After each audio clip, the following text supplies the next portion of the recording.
Olá pessoal, tudo bem?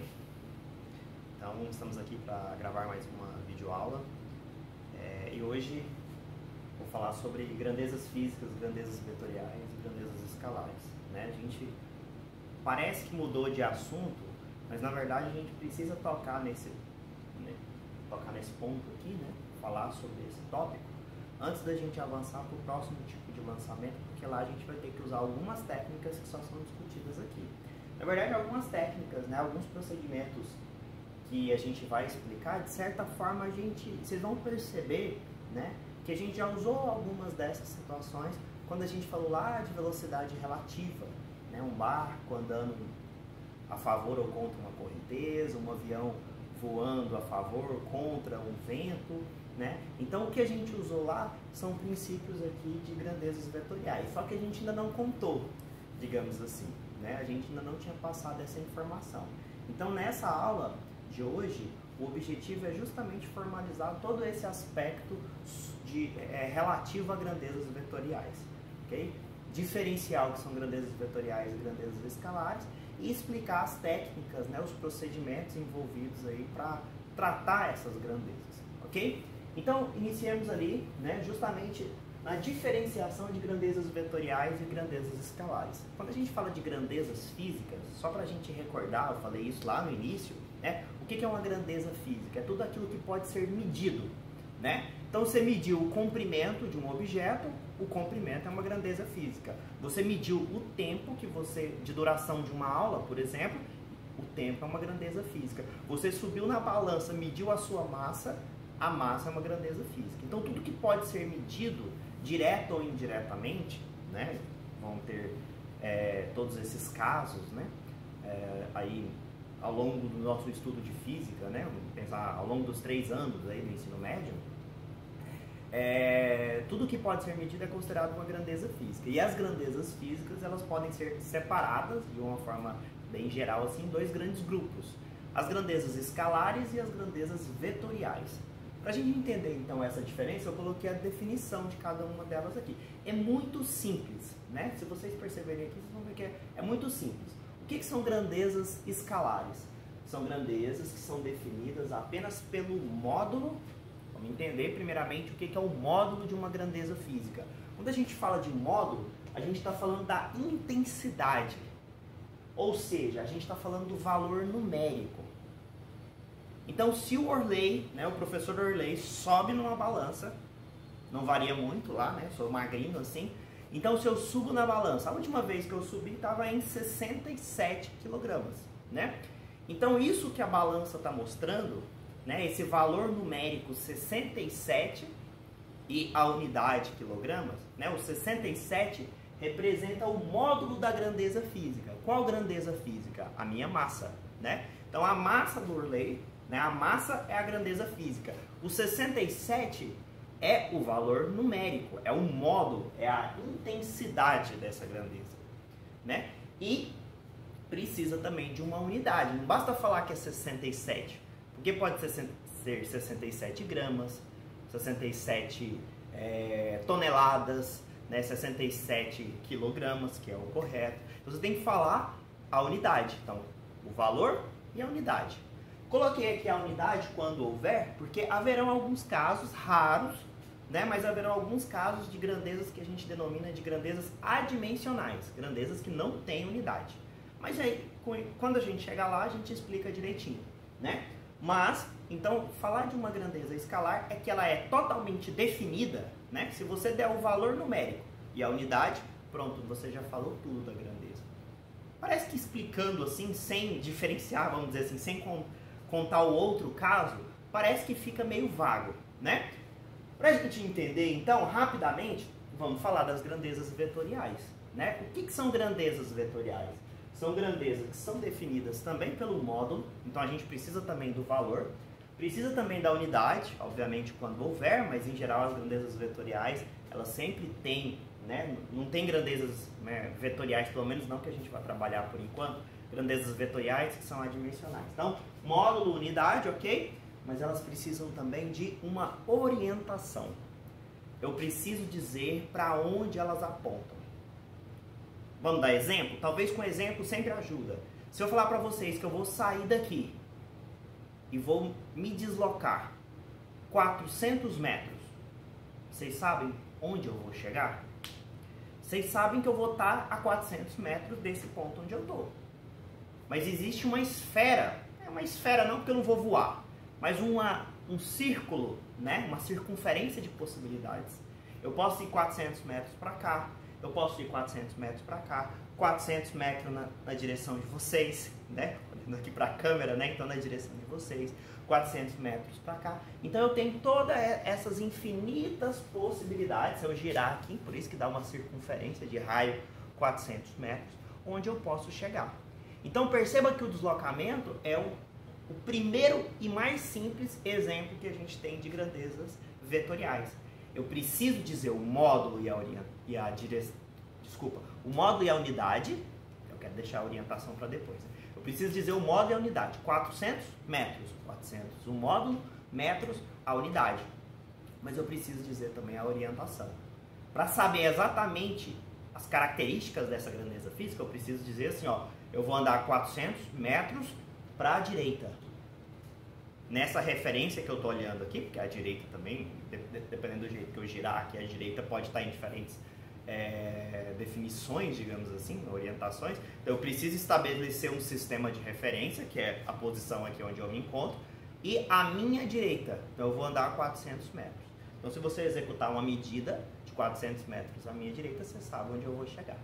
Ok? Então essa é uma grandeza, né? O deslocamento é o primeiro e mais simples exemplo que a gente tem de grandeza vetorial, né? Existem outras também. A velocidade é uma grandeza vetorial. Se eu falar para vocês que eu vou sair daqui e me deslocar a 4 metros por segundo, vocês não sabem.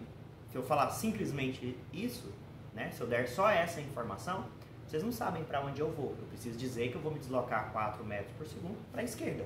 Aí vocês sabem, o Orley está se deslocando para a esquerda, né? Para frente, para trás, né? Eu preciso de uma orientação.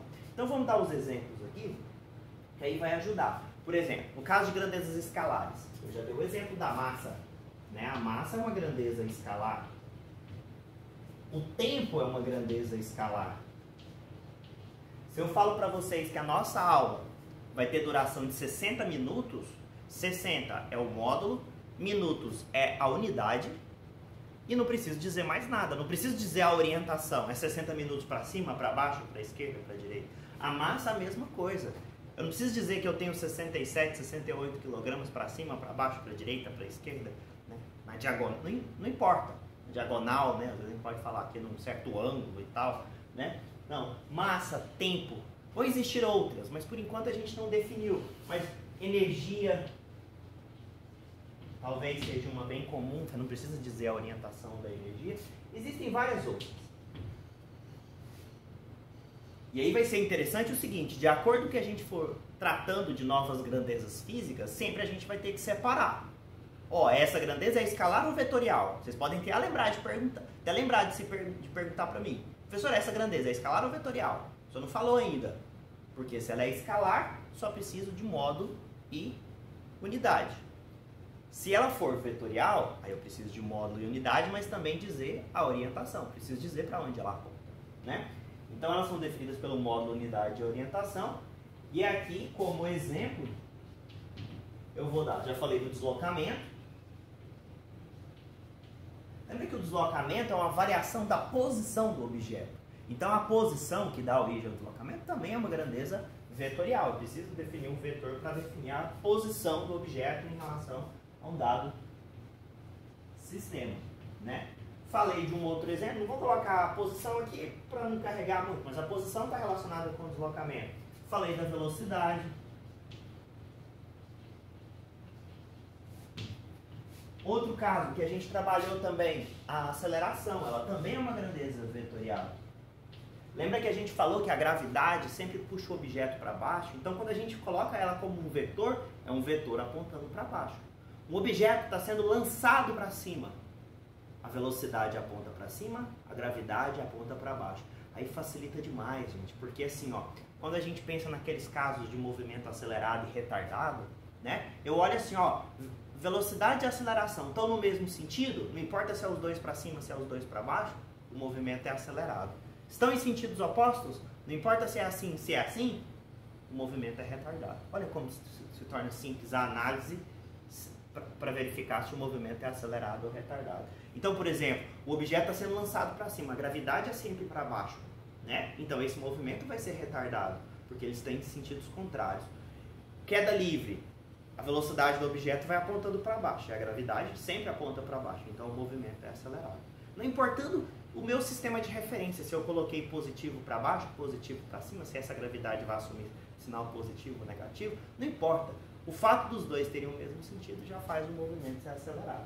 Então, a aceleração, qualquer aceleração, né, seja a aceleração do motor de um carro, seja a aceleração da gravidade, não importa. A aceleração é uma grandeza vetorial, né? Então, vou colocar aqui a aceleração. Vou dar só um último exemplo, né? Aqui eu falei de energia, que é algo que a gente vai estudar mais à frente, mas a gente vai estudar ainda no primeiro ano.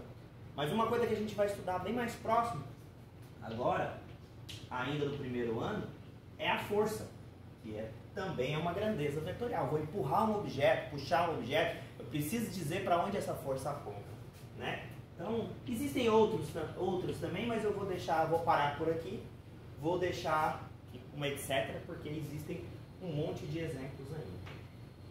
Onde que entra então a questão dos vetores, dessas setinhas? É justamente aqui na orientação, né?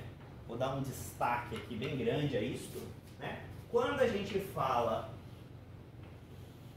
da orientação, é que surge o tal dos vetores.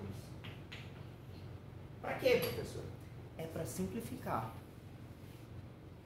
Para não ter que toda vez que eu tiver uma grandeza vetorial, eu ter que dizer assim, ó, esse vetor velocidade aponta para horizontal para a direita, vertical para cima. Às vezes a gente usa até essa nomenclatura. Ah, ele está formando um ângulo aqui de 35 graus com a horizontal aqui no lado direito, sabe? Para não ter que usar de forma descrita, né? De forma, né?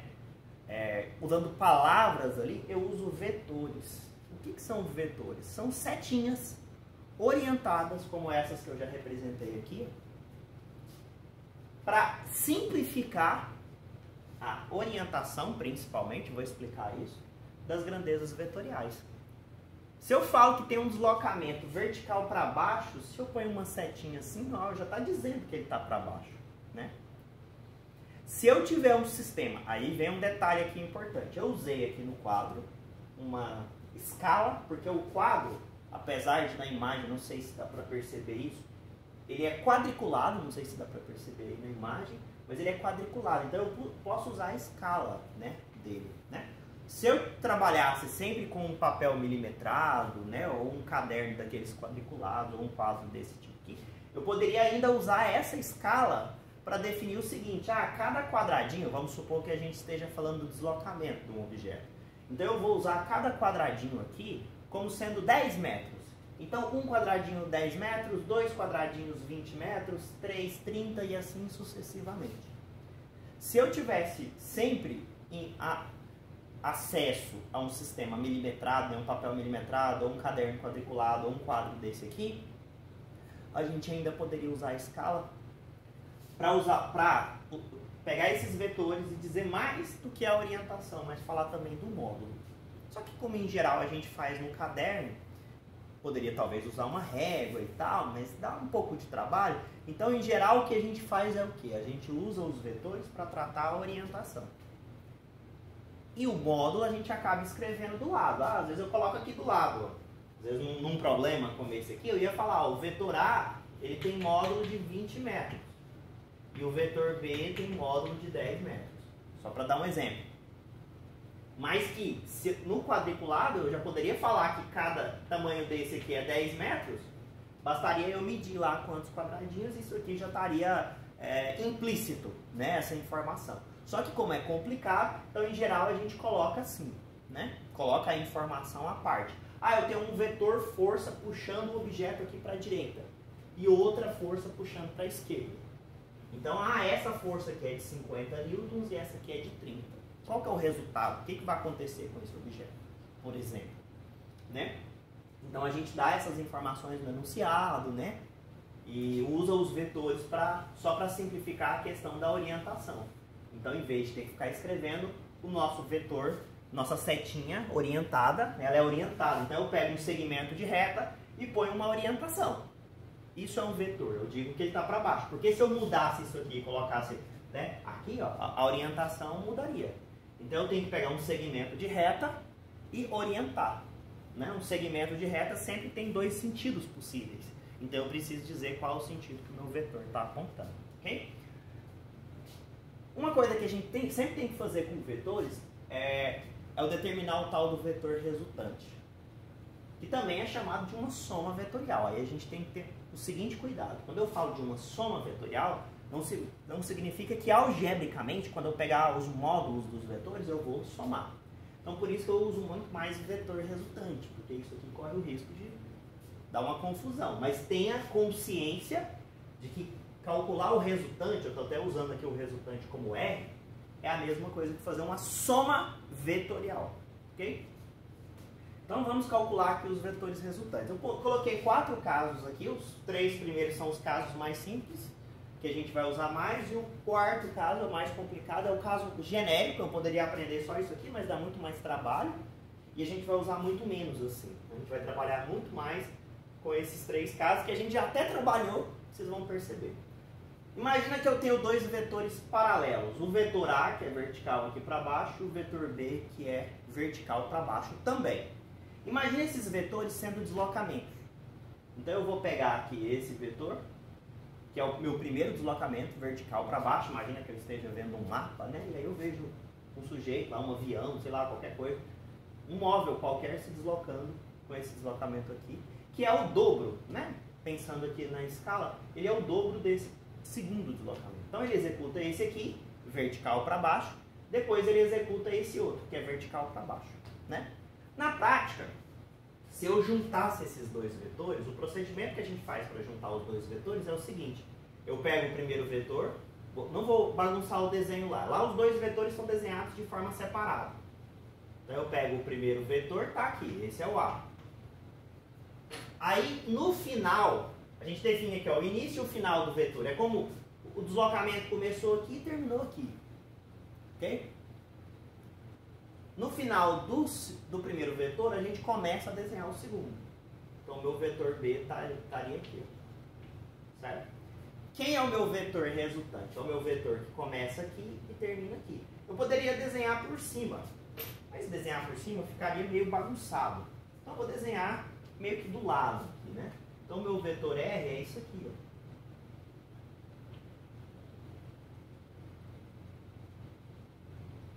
Certo? É o vetor que começa no início do primeiro e termina no final do último. Né? Na verdade, essa regra a gente pode aplicar, estou aplicando aqui para 2 vetores, mas eu posso aplicar para quantos vetores eu quiser.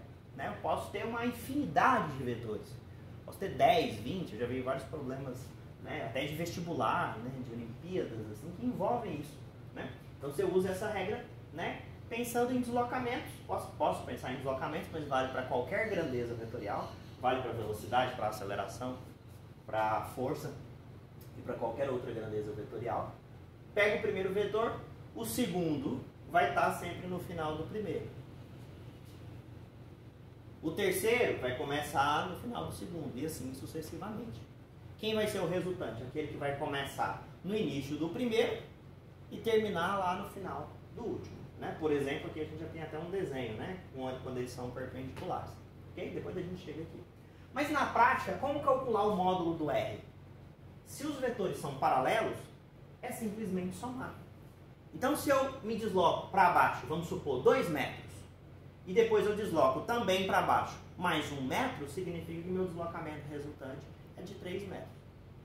E isso só acontece, o resultante só vai ser a soma porque eles são paralelos. Deslocamento, ambos são na mesma direção e no mesmo sentido. Quando que isso não acontece? É só avaliar os outros casos. Imagina que eles sejam antiparalelos. Eu execute aqui um deslocamento de 5 metros para a direita e depois eu volte 3 metros. Ou seja, eu vou andar, vou usar aqui a minha referência, né? Então, estou colocando para a direita aqui, mas olhando para o quadro, né? Mas olhando assim seria a minha esquerda, né? Então, vamos pensar aqui. Eu dou Posso começar desse canto aqui, né? Vou usar, lá estava usando metros, vou usar passos. 1, 2, 3, 4, 5 passos. Não sei se ainda estou aparecendo na câmera, acho que deve estar no limite aí, né, na imagem. Então 5 passos para a esquerda e volto 1, 2, 3 para a direita. Quem vai ser o meu deslocamento resultante? Eu comecei ali, né, na origem. Só vou estar a 2 passos do meu ponto inicial, né? Por isso que o meu resultante, nesse caso, tem só esse tamanhozinho aqui, ó. O deslocamento é aquele que vai começar no início do primeiro e terminar no final do último. Vou representar isso aqui para ficar mais claro. Mas o resultante vai ser simplesmente eu pegar o maior deles aqui, o C, né? O módulo do C, o valor do C, menos o D. Perceba que quando a gente representa a letra aqui, né, a grandeza física do lado do vetor, a gente põe a setinha. Mas que quando a gente vai operar, aqui a gente pensa só no módulo. Ah, esse vetor tem módulo 5, esse vetor tem módulo 3. Como eles são antiparalelos, sentidos opostos, mesmo sentido, sentidos opostos. O que acontece é que eu vou subtrair o módulo do C menos o módulo do D. Peguei o C porque o C é o maior. Se o D fosse o maior, eu subtraí o D menos o C. Ok? A gente pode representar isso, né? Como que seria a representação disso? Eu vou fazer aqui embaixo, vai ficar um pouquinho apertado, mas eu vou pegar o vetor C, vou até usar as mesmas cores aqui, ó. O meu vetor C tem aqui 5 unidades. Aí o D, ele volta 3 unidades, ó. Então eu vou colocar aqui bem próximo, usando aqui a mesma cor. Tá aqui o meu vetor D, certo? Então foi 5, voltou 3. Quem é o meu resultante? É esse que começa aqui, ó, no início do primeiro. Não vou desenhar em cima aqui para não bagunçar. E que termina aqui no final do segundo. No final do segundo, porque só tem 2. Se tivesse vários, eu poderia fazer isso quantas vezes eu quiser, né? Só para a gente representar. Entendeu? Então, essa lógica que eu desenhei aqui, posterior, né? Tinha os desenhos separados, o A, o B e o resultante, o C, o D e o resultante, eu desenhei a lógica aqui, né? Por que que eu tenho esse resultado? Nos outros 2 casos, eu já vou fazer isso de forma direta. Eu não vou desenhar os vetores separados, eu já vou emendando, né? Por exemplo, quando eles são perpendiculares, formando 90 graus, um deslocamento E para cima, vertical para cima, depois um deslocamento F, horizontal para a direita. Então eles são perpendiculares. Um é na vertical e o outro é na horizontal. São direções perpendiculares. São direções que formam um ângulo aqui, ó. Para quem talvez ainda não tenha se acostumado com o termo, um ângulo de 90 graus. O ângulo que formou aqui foi de 90 graus. Ok? Então, nesse caso aqui, formou um ângulo de 90 graus. Quem é o resultante? É o que vai começar aqui e terminar aqui, ó. Quando a gente pensa em termos de deslocamento, aí é até importante a gente fazer uma diferenciação. Imagina que isso aqui, ó, fosse uma praça, né? Uma quadra, por exemplo, né? Nos bairros são aqui em Goiânia é muito dividido por quadras. Você tem uma quadra retangular. Imagina que você quer chegar aqui, ó, você está numa esquina e você quer chegar na esquina oposta, né? Dessa praça, dessa quadra. Então o que você vai fazer? Você vai caminhando aqui. Aqui está cheio de casas, então você não pode atravessar por esse caminho R. Se for tudo vazio, você economiza tempo, né, e esforço se você atravessar pelo caminho aqui definido por R, né?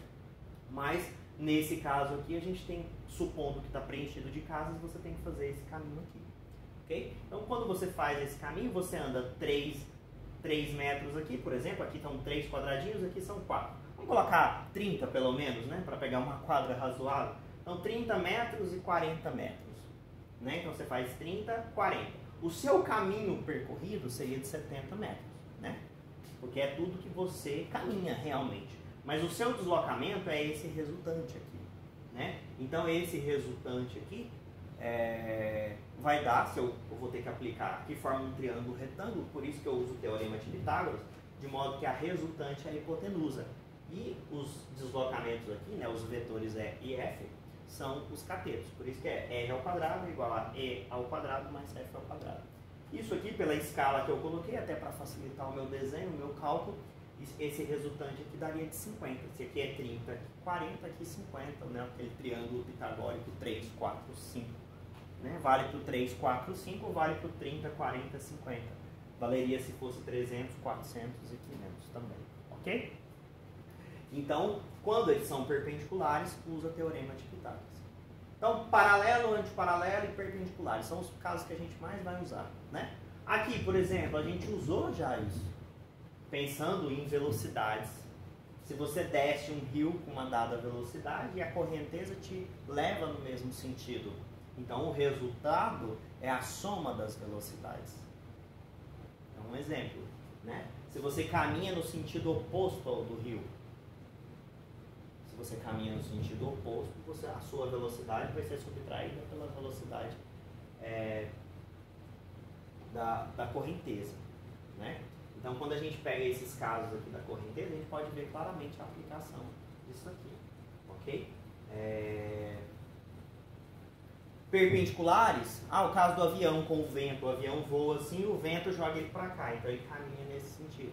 Ou mesmo atravessando o rio com uma correnteza assim, né? Você está querendo atravessar no sentido, num sentido perpendicular ao da correnteza. Que atravessar o rio, a correnteza passa assim. Atravessa assim e a correnteza passa assim. Então o resultado é que você vai atravessar, mas você vai chegar num ponto não de frente aonde você estava, então você vai chegar um ponto abaixo, porque a correnteza te arrasta.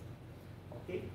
E aqui seria o caso genérico. Eu falo de caso genérico porque se a gente considerar os ângulos formados entre os vetores e jogar nessa equação, os resultados que a gente vai obter dessa equação mais complicada são esses que estão aqui.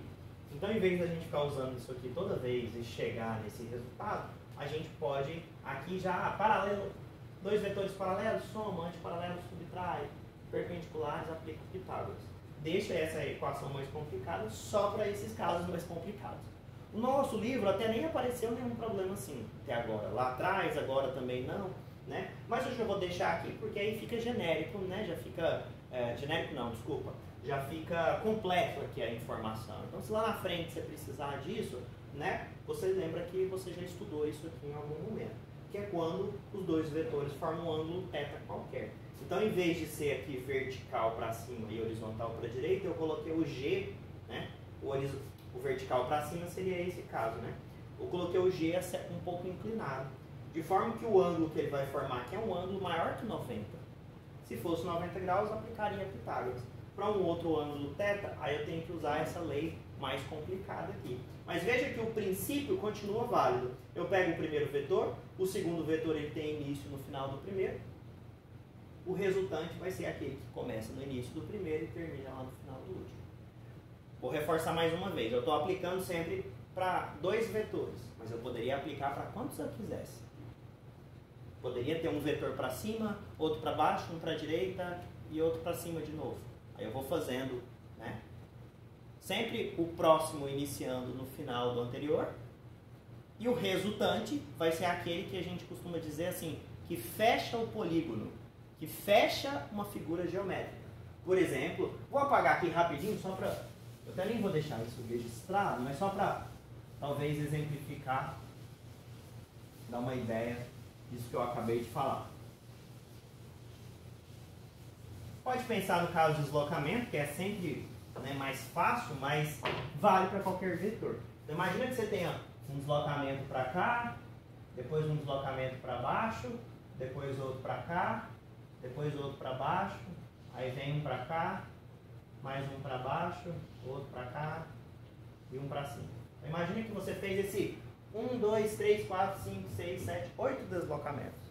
Poderia dar nomes ali, A, B, C, D, tá? Né? 8 até o H, né? Quem que é o resultante nesse caso? É o que vai começar aqui. Vou botar de uma outra cor. É o que vai começar aqui e terminar aqui. Isso a gente chama de regra do polígono. Por que regra do polígono? Porque vai sempre... Você faz um monte de deslocamentos e fecha, né, uma figura geométrica. Que, né, um polígono é sempre uma figura fechada, né? Então aqui sempre está fechando. Aqui é difícil olhar uma figura fechada porque eles estão na mesma linha, né? Esses dois primeiros casos. Aqui fica um pouco mais fácil de enxergar. Mas perceba que o raciocínio, né, que a gente aplicou aqui vale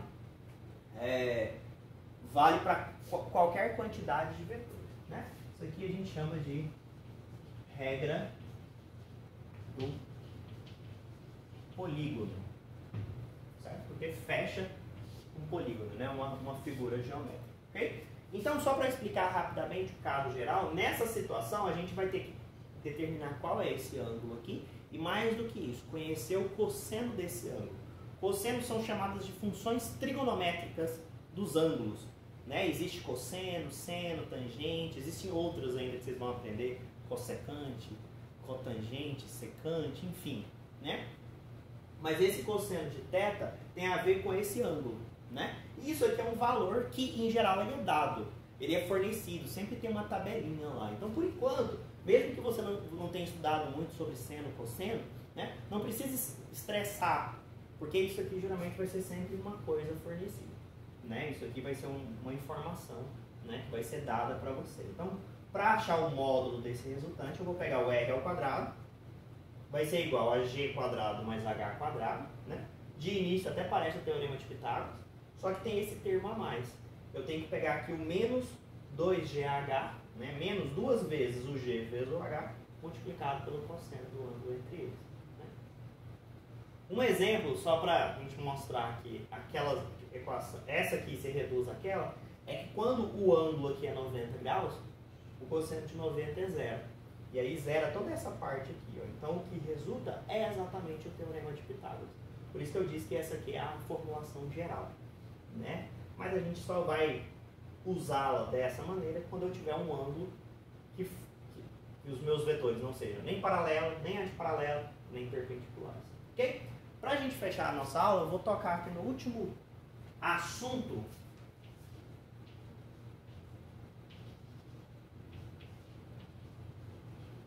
que é chamado de decomposição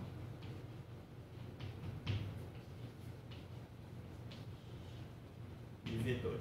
Né? Todas essas coisas a gente vai usar bastante ao longo dos nossos estudos, mas aqui a gente vai usar aqui de forma mais próxima é essa parte de decomposição, ok? É essa que a gente vai usar no capítulo seguinte. Então assim, a gente para isso aqui e explica um pouquinho de vetores, principalmente porque a gente vai falar de decomposição de vetores.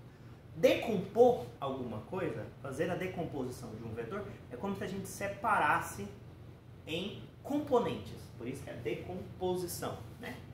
Então eu vou pegar componentes de um dado vetor, né? Eu vou ter, aí eu vou usar um plano cartesiano aqui para simplificar o meu raciocínio. Então eu tenho aqui os eixos y e x e vou desenhar um vetor, vou chamar de vetor A por enquanto. Eu tenho aqui um vetor A. E aí eu já coloquei esse vetor A numa forma que ele não esteja nem sobre o eixo x, nem sobre o eixo y. Ele esteja aqui numa posição intermediária entre os eixos. Isso já foi de propósito. E aí eu vou colocar que ele forma aqui um certo ângulo reto. Ok?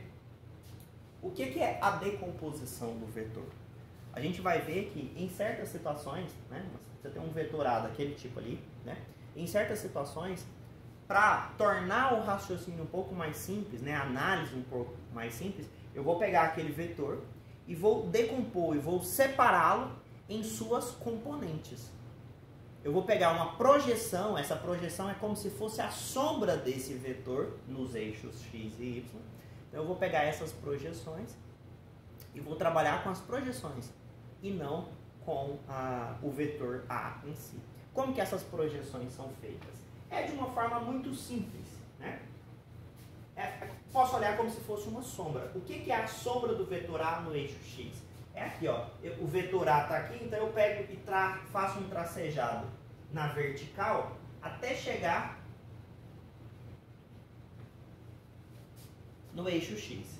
Isso aqui define o limite da componente X do meu vetor A. Então ela vai começar aqui na origem, né, onde o vetor A está iniciando, que é na origem do meu sistema de coordenadas. E vai terminar lá onde a minha projeção chegou. Viu? Parece uma sombra? Imagina que eu iluminasse aqui, ó, a sombra que ia formar seria essa. Né? Então isso aqui é o que a gente chama de AX. A com o índice X. A com o índice X justamente para dizer é a componente X do vetor A. Ok? Seguindo a mesma linha do raciocínio, eu produzo uma sombra no eixo Y. Essa sombra eu vou ter que pegar um tracejado horizontal do limite do meu vetor até chegar no eixo aqui.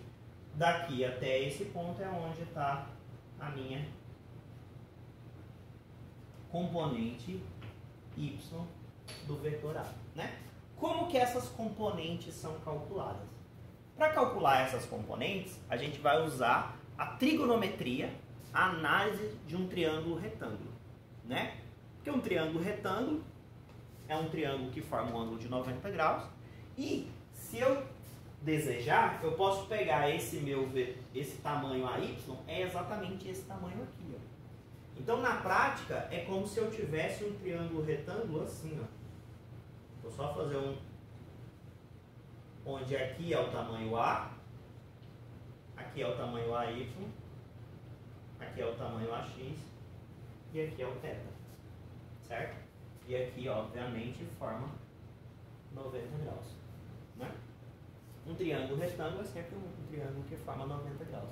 Então, uma coisa que a gente estuda, né, na matemática é que qualquer triângulo retângulo que tenha esse mesmo ângulo θ, não importa se esse triângulo é pequenininho ou se ele é um triângulo grandão, ele vai guardar uma relação de semelhança, né, isso aí passam a ser triângulos semelhantes, né, entre razões entre os lados dele, né? E é justamente essa relação é que dá origem àquelas funções trigonométricas. Ali a gente já falou do cosseno, mas existe também o seno e a tangente, né?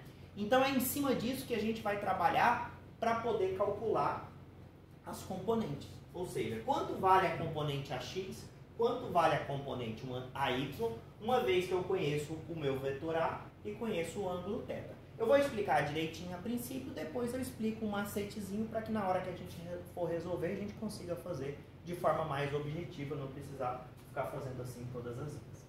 Ok? Então, explicando direitinho, eu sei que essa aula está ficando um pouquinho mais extensa, mas é porque a gente está...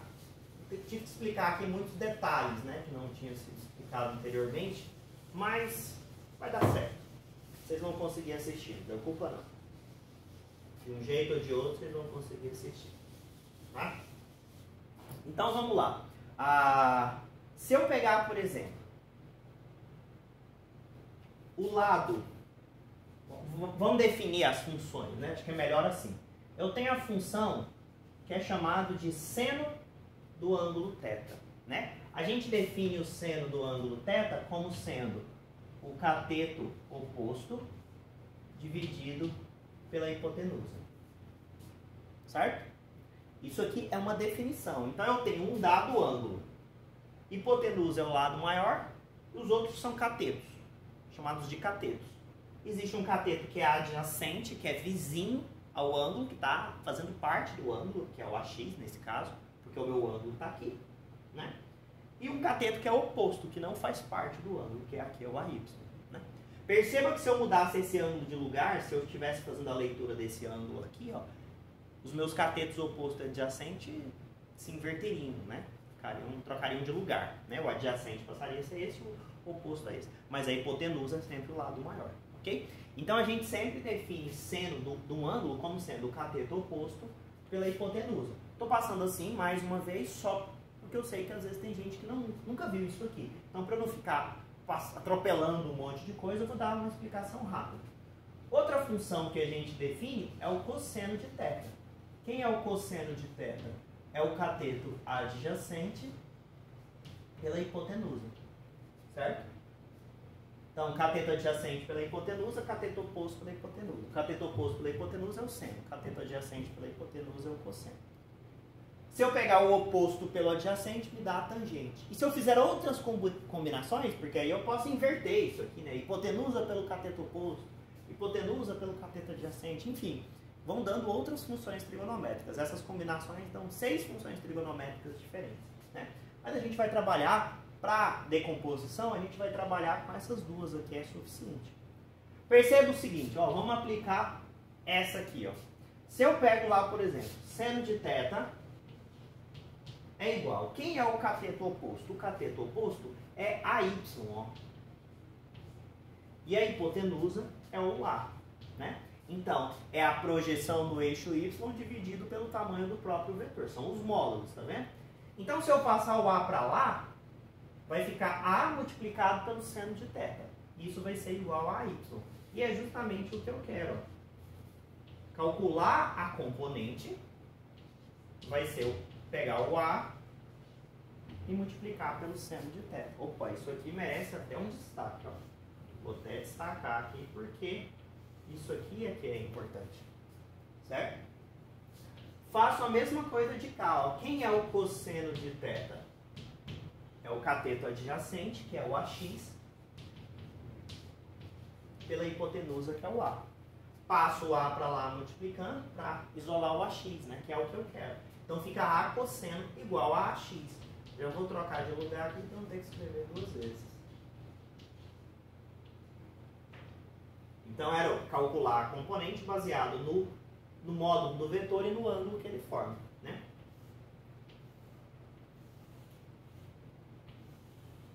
Então é assim que a gente calcula as componentes, a x e a y. A gente pega o vetor, multiplica pelo seno para achar a componente y, multiplica pelo cosseno para achar a componente x. E isso é por onde o meu ângulo está definido. Se eu trocasse o lugar aqui e esse ângulo estivesse de cá, o negócio já se inverteria. Por isso que o macetezinho, né, a explicação que eu vou dar na sequência, ajuda. Né? Professor, mas eu nunca vi falar de seno, cosseno, eu não sei essas coisas. Não precisa se preocupar, meu caro aluno. Por quê? Porque essas coisas serão fornecidas. Né? Existem os casos mais comuns que a gente vai usar tanto, né? Eu tenho algumas pessoas que até decoram uma tabelinha ali do 30, 45, 60, provavelmente muitos alunos aí já devem se lembrar. Né? Tem até uma musiquinha que os professores passam.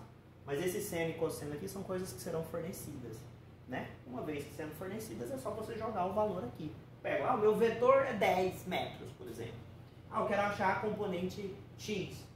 O ângulo é 30. Qual que é o seno de 30? Vai ter na tabela lá, é 0,5. Então, só jogar aqui e multiplicar os valores e fazer a conta. Não precisa se preocupar. Okay? Essas tabelas, essas coisas sempre serão fornecidas. Se eu esquecer em algum momento e você não saber onde consultar, professor, qual que é o seno desse ângulo? Qual que é o cosseno desse ângulo? Né? Isso não é o tipo de coisa que você precisa decorar. Calculadora científica fornece. No seu celular tem calculadora científica, né? No seu computador. Então, assim, não precisa se estressar com isso, né? É importante entender um pouquinho dessa lógica, né? E isso aqui são definições, né? Pela semelhança dos triângulos. Então, a gente aplica essas definições aqui e faz os cálculos e calcula as componentes. Qual que é o macete? É só a gente pensar o seguinte, ó. Seno e cosseno. Seno e cosseno lembra com e sem. Só pra gente, né? Essa linha de raciocínio. Então vamos pensar o seguinte, quando eu monto aqui, ó, vou olhar para cá já direto, mais ou menos é isso aqui a figura que eu vou ter nos meus problemas. Eu tenho um vetor A e o ângulo está definido aqui. Ó. A componente AX é a componente que está com o ângulo. Ela faz parte do ângulo. Ela vai ser o cateto adjacente, né? O cateto vizinho. Por isso que, sendo o cateto vizinho, o cateto adjacente, é que ela vai usar o cosseno. Então, com o ângulo, é eu pegar o A e multiplicar pelo cosseno do ângulo. Com o ângulo, vizinho ao ângulo, cosseno. A outra componente, ela é o cateto oposto, né? Então, uma vez que ela é o cateto oposto, ela está sem o ângulo, ela não faz parte do ângulo. Por isso que a gente usa o seno de θ. Cateto oposto, seno. AY, seno de θ, ok? Então, olhou para cá, a componente com o ângulo, eu vou multiplicar o A por cosseno, para achar. Olhou para cá, componente sem o ângulo, A seno. Multiplicar o A pelo seno do ângulo. Perceba que se eu usar esse macete, o que vai acontecer, eu pego um dado problema lá e o ângulo está aqui, por exemplo. Né? Vai ter um caso lá que a gente vai estudar do peso, que a gente vai decompor assim. Então aqui vai estar o nosso eixo Y, aqui o X e aqui o meu vetor P. E o ângulo que eu sei é esse aqui. Ó. Certo? Então eu vou calcular uma componente PY e uma componente PX. Né? A PY faz parte do ângulo. Então a PY é P cosseno do ângulo. E a PX é P seno do ângulo, ok? Então não é interessante decorar y com seno, x com cosseno, porque isso depende de onde o ângulo está definido. Para eu não ter que ficar trocando o ângulo de lugar nos problemas, é melhor entender que sempre que eu pegar a componente que está com o ângulo, vai ser cosseno. E a componente que está sem o ângulo, seno, né? Então nessa figura, com o ângulo é o AX, sem o ângulo é o AY. Então aqui eu uso cosseno, aqui eu uso seno. Ok? Com isso a gente finaliza a aula. Espero que vocês tenham tempo suficiente para assistir, né, até a nossa próxima aula de terça-feira, para que a gente possa fazer bastante exercícios aí. Ok? Um abraço a todos e até a próxima.